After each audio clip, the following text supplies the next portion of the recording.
नमस्कार, मी रुपाली पारबंद. तुमचं सगळ्यांचं खूप खूप स्वागत आहे माझ्या चॅनलमध्ये. आज आपण वाटाण्याचा चटपटीत असा पदार्थ बनवणार आहोत. नाश्त्याचा पदार्थ आपण आज बनवणार आहोत आणि त्यासाठी इथे मी अर्धा कप वाटाणे घेतलेले आहेत आणि हे धुवून घेतलेले आहेत स्वच्छ. तर आपण रेसिपीला सुरुवात करणार आहोत. सगळ्यात आधी आपल्याला हे वाटाणे ग्राइंड करून घ्यायचे आहेत आणि आपण हे कोर्स ग्राइंड करून घेणार आहोत.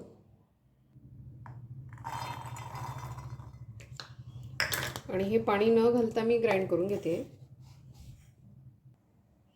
आणि हे कोर्स ग्राइंड करून झालेलं आहे, तुम्ही बघू शकता.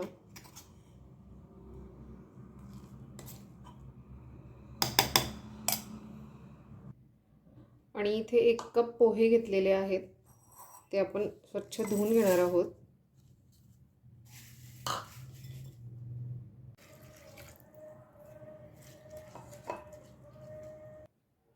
आणि पोहे हे मी स्वच्छ धुवून घेतलेले आहेत आणि यामध्ये अगदी थोडंसं पाणी मी राहू दिलं आहे,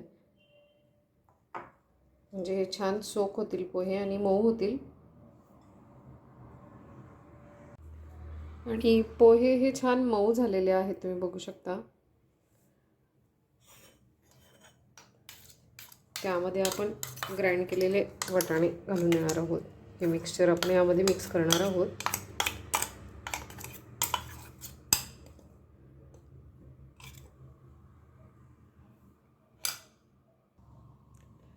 त्यामध्ये बारीक कापलेला कांदा घालते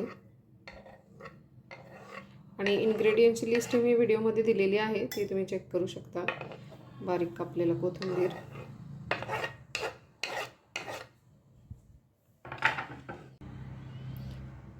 आणि 4-5 हिरव्या मिरच्या मी ठेचून घालते. तुम्ही वाटाण्यासोबत ते ग्राइंड करून घेतलं तरी देखील चालेल. आणि यामध्ये तुम्ही गाजरही घालू शकता किंवा तुमच्या आवडीच्या इतर भाज्या.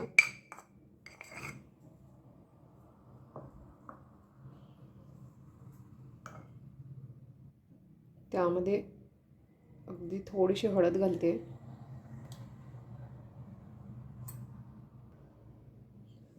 चवीनुसार मीठ.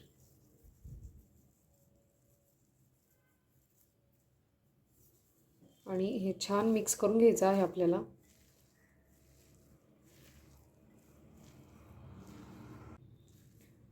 आणि यामध्ये पाणी अजिबात घालायचं नाही आहे.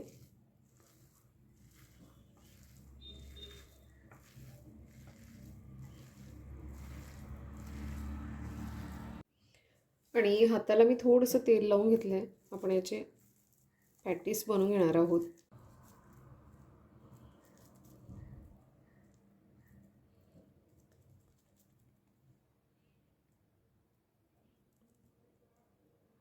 अशा पद्धतीने आपण हे सगळे पॅटीस बनवून घेणार आहोत.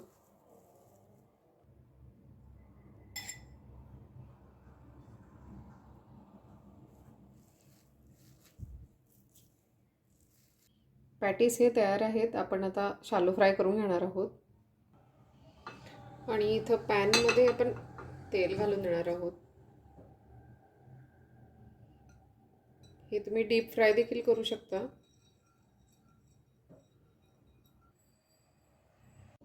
आणि यामध्ये आपण आता हे पॅटीस शालो फ्राय करून घेणार आहोत.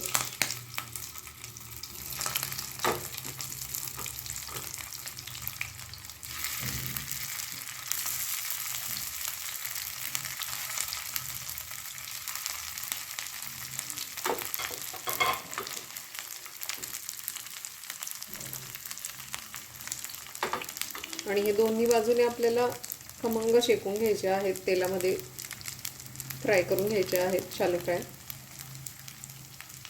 आणि आपण हे पलटी करून घेणार आहोत.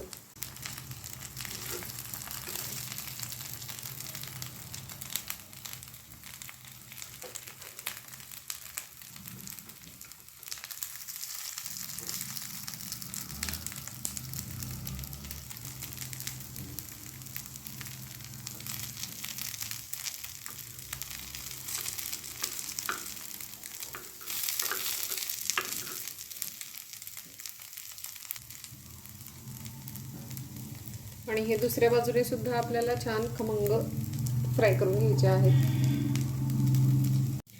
आणि हे मी दोन्ही बाजूने तेलामध्ये छान शेकून घेतलेत, शालो फ्राय करून झालेले आहेत. आपण आता गॅस बंद करून घेणार आहोत आणि आपण एका प्लेटमध्ये काढून घेणार आहोत.